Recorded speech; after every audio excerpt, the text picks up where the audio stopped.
চিত্তচিরে চৈত্র মাস। মম সাহা।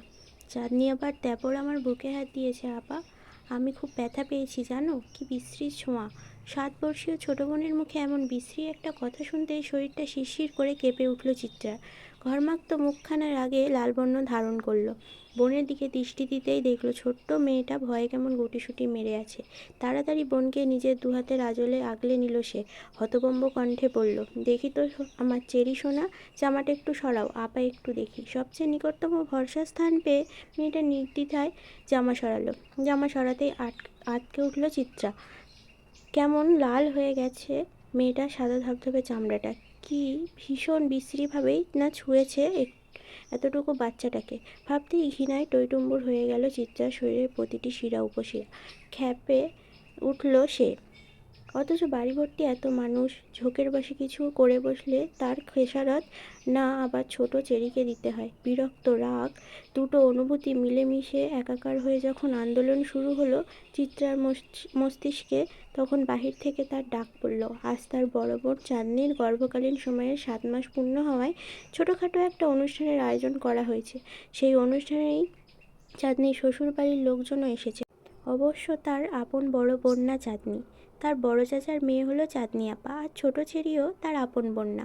তার ছোট চাচার মেয়ে হলো চেরি। চেরির পূর্ণ নাম হলো তফা, কিন্তু আদর করে সবাই বাচ্চাটাকে চেরি বলে। আর মেয়েটা চেরি ফলের মতনই সুন্দর, আদুরে গোলগাল। তাই তো এতটুকু বাচ্চাও আজ বাজে ছোঁয়ার শিকার হলো।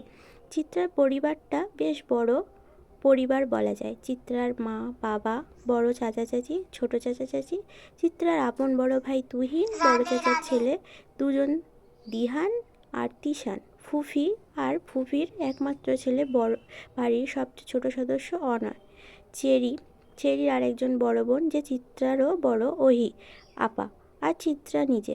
চাঁদনিও বড় চাচার মেয়ে, কিন্তু তার বিয়ে হয়েছে বিধায় তাকে এই পরিবারের তলে আর টানা হয় না, কারণ সে এখন অন্যের ঘরের। একমাত্র চাঁদনিরই বিয়ে হওয়ার ফলে এত বড় পরিবারের একজন মাত্র সদস্য কমেছে। আপা, আম্মু শুনলে তো আমায় বকবে তাই না? আম্মু তো বলে দুষ্টুমি করতে না, এত অচেনা কারোর সাথে খেলতে না। আমি কিভাবে জানাবো ওই ভাইয়াটা আমাকে চকলেটের কথা বলে এমন ব্যথা দিবে? আমি আর দুষ্টুমি করব না আপা। চেরির এমন অসহায়ত্ব দেখে বুক ভার করে কান্না এলো চিত্রার। বয়ঃসন্ধির বয়স তো, তাই আবেগের স্রোতের কান্নাটাই আসে প্রথম। কিন্তু সে কাঁদবে না মেয়েটার সামনে, তাহলে মেয়েটা আরও বেশি ভয় পেয়ে যাবে। কণ্ঠনালীতে আটকে থাকা কান্নার স্রোতটা গিলে ফেলল চিত্রা। খুব কষ্টে মুখে হাসি হাসি ভাব ফুটিয়ে বলল, কেন খেলবে না তুমি? হ্যাঁ, অবশ্যই খেলবে। আপা আছি না তোমার সাথে, কেউ কিছু করবে না। আর দেখো, তুমি কেবল ওই পচা ভাইয়াটার রুমের সামনে আর যাবে না, কেমন? মনে থাকবে তো? অবুঝ চেরি ডানে বামে মাথা নাড়ালো। কি নিষ্পাপ ছোট মুখখানা, টানা টানা মায়া মায়া দুটি চোখ বাচ্চাটার। অনেক ফর্সা আর স্বাস্থ্য ভালো হওয়ায় ভীষণ আদুরে লাগে মেয়েটাকে। আর এই ছোট্ট মেয়েটার শরীরে হাত দিতে নাকি বাঁধেনি ওই লোকটার। কিছু তো একটা ব্যবস্থা করতেই হবে, এত সহজে তো ছাড়া যাবে না অসভ্যটাকে। বোনের মুখখানা ধুইয়ে দিয়ে সুন্দর করে চুলগুলো বেঁধে দেয় চিত্রা। কান্না করতে করতে লাল হয়ে গেছে বাচ্চাটার মুখ। পারে না যেন বুকের সবটুকু স্নেহ ঢেলে দেয় মেয়েটার তরে। চেরিকে তৈরি করিয়ে চিত্রা নিজেও গোসল করে এলো। মাত্রই কলেজ থেকে ফিরেছিল সে। সামনে উচ্চ মাধ্যমিক পরীক্ষা তার, তাই এখন নির্বাচনী পরীক্ষা অনুষ্ঠিত হচ্ছে কলেজে। সে সুবাদেই বাড়িতে অনুষ্ঠান থাকা সত্ত্বেও তাকে কলেজ যেতে হয়েছিল।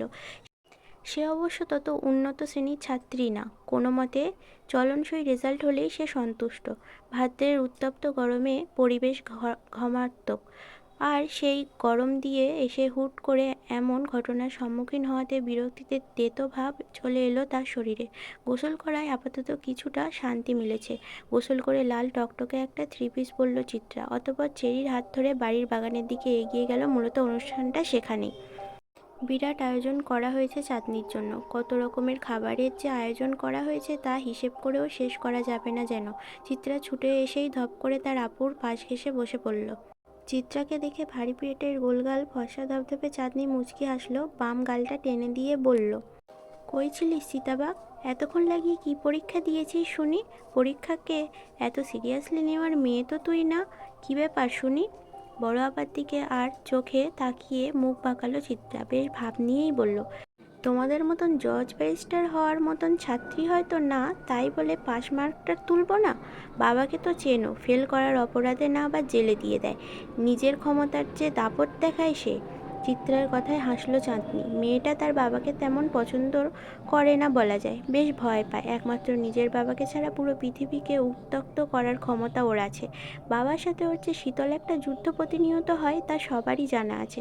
তবুও নিজের বাবাকে তো আর এমন কথা বলা শোভা পায় না। সেই জন্যই চাঁদনি চোখ রাঙালো, ছোট্ট ধমক দিয়ে বলল, এমন বলে না চিতাবাঘ, তুই না ভদ্র মেয়ে? হ্যাঁ, আমি কি তা অস্বীকার করেছি? ভদ্র বলেই তো পিছে পিছে বলছি, অভদ্র হলে তো মুখের সামনে বলতাম। কথাটা বলেই ফিচলে হাসলো চিত্রা। চাঁদনি চেয়েও রাগি রাগি মুখ করে রাখতে পারল না। চিত্রাটা এমনই, যেখানে থাকবে সেখানেই হাসির মেলা বসবে। চাঁদনি আর চিত্রার কথার মাঝে চোখের গোল চশমাটা ঠেলতে ঠেলতে হরেক পদের ভাজার থালা নিয়ে উপস্থিত হলো ওহি। ঘাড় অবধি চুলগুলো গরমে বেশ বিরক্ত করছে তাকে। ওহির মুখমণ্ডলে একটা নিষ্পাপ নিষ্পাপ ভাব থাকে সবসময়, আর মেয়েটা বেশ গম্ভীরও। বড় পিতলের থালাটার মাঝে 7 রকমের ভাজি। ভারী থালাটা চাঁদনির সামনে রেখে ক্ষান্ত হলো সে। সব খাবার আপাতত চলে এসেছে। থালাটা রেখেই ওড়না দিয়ে নিজের মুখটা মুছল ওহি। চেরিকে নিজের দিকে টেনে নিয়ে ছোট্ট কণ্ঠে বলল, তোমার খিদে লেগেছে চেরি? আপা কি তোমাকে খাবার খাইয়ে দিব? ছোট্ট চেরি ওহির কোমরের দিকে জামা আঁকড়ে ডানে বামে মাথা নাড়িয়ে বলল, বড় আপার খাওয়া হোক, তারপর আমি খাবো। চিত্রা আপা খাইয়ে দিবে। চেরির কথাটা ভালো লাগলো না ওহির। বিরক্তিতে নাক মুখ কুঁচকে বলল, তোমার চিত্রা আপা নিজের খাবার নিজে খেতে পারে নাকি, যে তোমাকে খাইয়ে দিবে? ওহির কথায় মুখ ভেঙচি কাটলো চিত্রা। চেরির দিকে তাকিয়ে মুখ ফুলিয়ে বলল, তোমার মেজো আপা অনেক খেতে পারে বুঝলা, তাই তো এমন কঠিন লাহান শুকনা। এই চিত্রা, কেমন ভাষায় ব্যবহার করিস বাড়িতে? তোর সাথে থেকে চেরিও এসব শিখবে। ওহির নাক মুখ ছিটকানো কথায় ফিক করে হেসে দিল চিত্রা। হাসতে হাসতেই বলল, ছোট আপা, তুমি তো শিক্ষক হবে তাই না? তোমার সাথে পারফেক্ট মানাবে সেই পেশা। এখনই তোমার মাঝে একটা মাস্টারনি মাস্টারনি ভাব আছে। সমস্যা নাই, তুমি আমাদের দিয়েই প্রথম প্র্যাকটিসটা করতে পারো, আমরা মাইন্ড করব না। চিত্রার কথার তালে চাঁদনিও হাসলো। ওহি কপাল কুঁচকে দাঁড়িয়ে রইল উত্তরবিহীন। চিত্রার সাথে কথা বলাটাই একটা বোকামি, আর ওহি বরাবরই নিজেকে ভীষণ চালাক দাবি করে। পুরো বাগান ভর্তি নিজেদের বাড়ির মানুষেই গিজগিজ করছে। মাত্রই অনুষ্ঠান শুরু হবে। হুট করে কোট প্যান্ট পরা চাঁদনির দেবরটা হাজির হলো। ধপ করে বসে পড়ল চিত্রার পাশে। তাকে দেখতেই গুটিয়ে গেল ছোট্ট চেরি। চিত্রারও হাসি হাসি মুখে অমাবস্যা নামলো। মুখ আধার করে সে চাঁদনির পাশ থেকে উঠে চেরির সাথে দাঁড়ালো। চাঁদনির দেবর মহিন সবার দিকে তাকিয়ে কেমন হাসলো। গদগদ কণ্ঠে চিত্রার উদ্দেশ্যে বলল, আরে আরে বেআইন সাহেবা, উঠে পড়লেন যে? আমার পাশে বসলে কি ক্ষয় হয়ে যাবে নাকি শরীর? চিত্রা মুখ বাঁকালো, অন্যদিকে তাকিয়ে বলল, আপনার তো অনেক কারেন্ট, যদি শক খেয়ে যায়। চাঁদনি কোনো মতে নিজের হাসিমুখ বজায় রাখলো। বোনের এমন ভঙ্গির কথা তার যে তত পছন্দ হয়নি, সেটা প্রকাশ না করার আপ্রাণ চেষ্টা চালালো। চিত্রার বড় ভাই তুহিন এগিয়ে এলো বোনেদের দিকে। বেশ গম্ভীর স্বরে বলল, চিত্রা, যা তো একটু ছাদে, ছাদে মরিচ গাছ থেকে কালো কালো কয়েকটা মরিচ তুলে আন। জানিস না চাঁদনিটা মরিচের ঘ্রাণ পেলেই খুশি হয়ে যায়। যা নিয়ে আয়। ভাইজান, বড় আপার পেটের ছোট্ট বাবুটা ঝাল খেতে পারবে? চেরির প্রশ্নে হাসল তুহিন। মাথায় আদুরে হাত বুলিয়ে বলল, হ্যাঁ, খেতে পারবে চেরি। ও তো খুব সাহসী বাবু, তাই পারবে। ঝাল না খেলে বড় হবে কিভাবে? ঝাল না খেলে বড় হওয়া যায় না বুঝি? এজন্যই কি বাহার ভাই এত ঝাল খায়? তাই তো বলি, বাহার ভাই এত বড় কেন? তুহিন মিষ্টি এসে চেরির গাল টেনে দিল, অতঃপর চোখের ইশারায় চিত্রাকে মরিজানার তাগাদা দিল। যেই না চিত্রা যেতে নিবে, তন্মধ্যেই চিত্রার বড় চাচি হাজির হয়। ব্যতিব্যস্ত কণ্ঠে বলে, আহা, দুপুর হয়ে এলো যে, অনুষ্ঠান শুরু করতে হবে। চিত্রা মা, যা তো বাহারকেও ডেকে আন। এক দৌড়ে যাবি, আবার এক দৌড়ে আসবি, যা। চিত্রা মাথা দুলিয়ে ছুট লাগালো ছাদের দিকে। তবে যাওয়ার আগে চেরিকে ছোট আপার সাথে থাকার নির্দেশ দিয়ে গেল। ছাদে টুকটাক সবজি গাছের পাশাপাশি অনেক রকমের ফুল গাছ অবস্থিত। বিভিন্ন ধরনের ফুল সংগ্রহ করাই যেন চিত্রার কাজ। তার ভীষণ ভালো লাগে এই কাজ করতে। তাই তো ছাদে প্রবেশ করার সাথে সাথেই পা বাড়ালো ফুল গাছগুলোর দিকে। কয়েকদিন আগে 3টি নতুন ফুলের চারা গাছ লাগিয়েছিল। আজ সবগুলোই কি সুন্দর হাসি হাসি ফুটন্ত মুখ দেখা যাচ্ছে। চিত্রা মুগ্ধতা সামলাতে না পেরে পত্রলেখা, মৌ সন্ধ্যা আর রঙ্গন ফুলের গাছ থেকে একটা একটা করে ফুল ছিঁড়ে নিল। এই ফুলের গাছগুলো তত সহজলভ্য নয়। কিছুদিন আগে যখন সেই 3টা ফুলের গাছের জন্য হা হুতাশ করছিল, তখনই ছাদে দেখা যায় এ ফুলের গাছ। চিত্রা জানে ভাইজান বা বড় চাচা ছাড়া কেউ এ কাজ করবে না, কারণ তারা দুজনেই চিত্রার সকল আবদার পূরণ করার জন্য সর্বদা সচেষ্ট থাকে। আর চিত্রার আবদারটাও যেন তাদের কাছেই। আনমন এই ফুলগুলো মাথায় গুঁজতেই পেছন থেকে ভরাট পুরুষালী কণ্ঠ ভেসে এলো। এই মেয়ে, ফুল ছিঁড়ছ কেন? গাছের ফুল গাছেই শোভা পায়, তাকে ছিঁড়ে নিজের চুলের গোজার মধ্যে কোনো মহত্ব নেই। গম্ভীর পুরুষালী কণ্ঠের এমন ধমকে বিরক্ত হলো চিত্রা। সেই বিরক্ত ভাব কপাল কুঁচকে ঝেড়ে ফেলে বলল, গাছটা কি আপনার? গাছটা কি তোমার? তোমারও না। গাছটা বর্তমানে যেখানে অবস্থানরত, যে মাটির উপর দাঁড়িয়ে আছে, গাছটা এখন তার। লোকটা যে বরাবরই যুক্তিতে পারদর্শী, চিত্রা তা জানে। তাই এই গম্ভীর মানবকে বিব্রত বোধ করাতে কুটিল হেসে বলল, তাহলে আপনিও তো আমার বাড়িতে অবস্থান করছেন, তাহলে আপনি কি আমার? ছেলেটা হাসল। চিত্রার মাথায় যে অসৎ বুদ্ধির ছড়াছড়ি সেটা তার ভালোই জানা আছে। তাই 2 আঙুলের মাঝে সিগারেটটার শেষ টান দিয়ে ধোঁয়াগুলো আকাশপানে উড়িয়ে কেমন সতর্ক কণ্ঠে বলল, আমায় জ্বালাতে এসো না মেয়ে, নিজেই জ্বলে যাবে।